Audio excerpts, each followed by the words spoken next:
Hi, I'm Jen from Tea Leaves and Tweed, and welcome to another historical tea session. This morning I'm doing one of the origin stories of tea, and we're having tea with Bodhidharma. Now, one of the most popular origin stories of tea involves Emperor Shennong, the mythological progenitor of traditional Chinese medicine. However, there is another origin story for where tea came from. It's a bit younger, and it involves the first patriarch of Chan Buddhism, which later moved to Japan and became Zen Buddhism, Bodhidharma. Now, Bodhidharma was a Buddhist monk who came from the West, according to the sources I have found. So it's believed that he came either from the Persian Empire or from India, which is where Buddhism originated, and came to China and tried to come to a Shaolin monastery and was refused entry. So after he was refused entry to the monastery, he sat and meditated in a cave facing the wall for 9 years.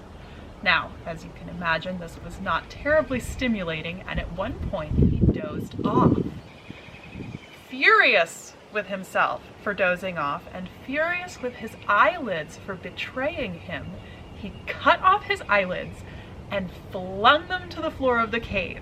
And it's said that from Bodhidharma's eyelids, the first tea plant sprouted. And he found that the leaves of the tea plant helped him maintain his focus and concentration during meditation.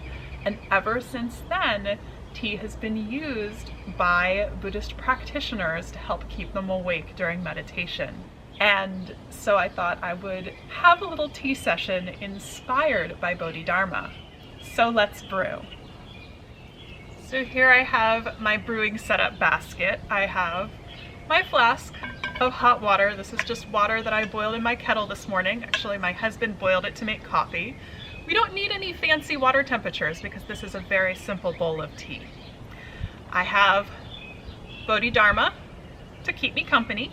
This is a Daruma doll from Japan that is supposed to depict Bodhidharma, and you can see the big, wide staring eyes are a reference to the story of him cutting off his eyelids to create the first tea plant. So we'll put him there to keep us company. And then I'm just bowl brewing. And I have some Yunnan green tea. Now, I chose a Yunnan green tea for 2 reasons. One is that records of Bodhidharma simply have him coming from the West in a very vague sense. And Yunnan actually borders some of these Western neighbors of China from which Bodhidharma is said to have come. And a very interesting fact about tea from Yunnan province is that the native Yunnan province tea is a variety of Camellia sinensis that is known as Assamica, because it was first discovered as a separate variety of tea in Assam in India. And it was later determined that, to the best of anyone's knowledge, this same variety of tea evolved independently in Yunnan province.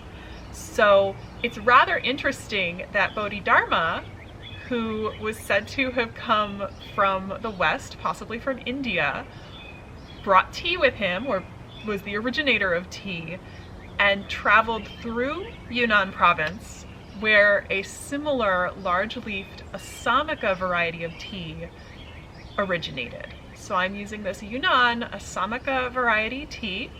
This is a green tea because originally tea would have been eaten fresh or steeped fresh, but it's believed that very soon after the discovery of tea, they discovered that you can process it in a way that is most similar to modern green teas to preserve the green color.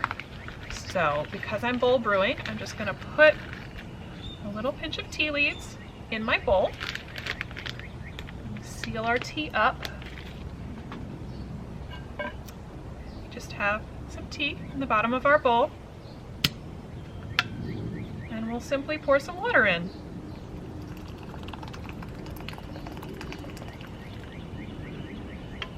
And, And in later videos, I will talk a bit more about more historically accurate tea preparations from antiquity. But for now, I think we're going to have a very simple Chan or Zen inspired bowl of tea, just leaves and water, with our Dhirimidal to keep us company. So here we have our bowl of tea, inspired by Bodhidharma.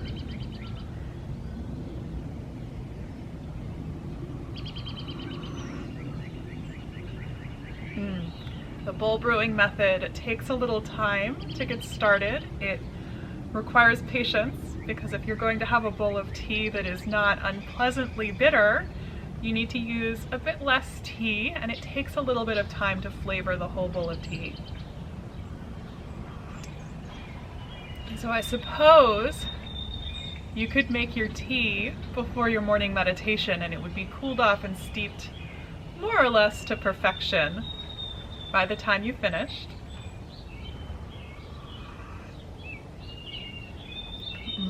But I can still taste some of that tea character coming through. I've actually done a full tasting of this tea for my Tasting Tuesday feature on my blog, so I will link those tasting notes below. One of the really interesting things about this tea is that many of the tasting notes I get from it are very similar to a shengpu'er, but part of that is just this variety's kind of characteristic flavor, and it's the flavor of Yunnan province. So this has been Tea with Bodhidharma, a historical tea session inspired by the origin story of tea involving Bodhidharma, the first patriarch of Chan Buddhism. I hope you enjoyed this historical tea video. I have so many more ideas for these videos, so please subscribe and come back, and I hope I see you again sometime. Bye.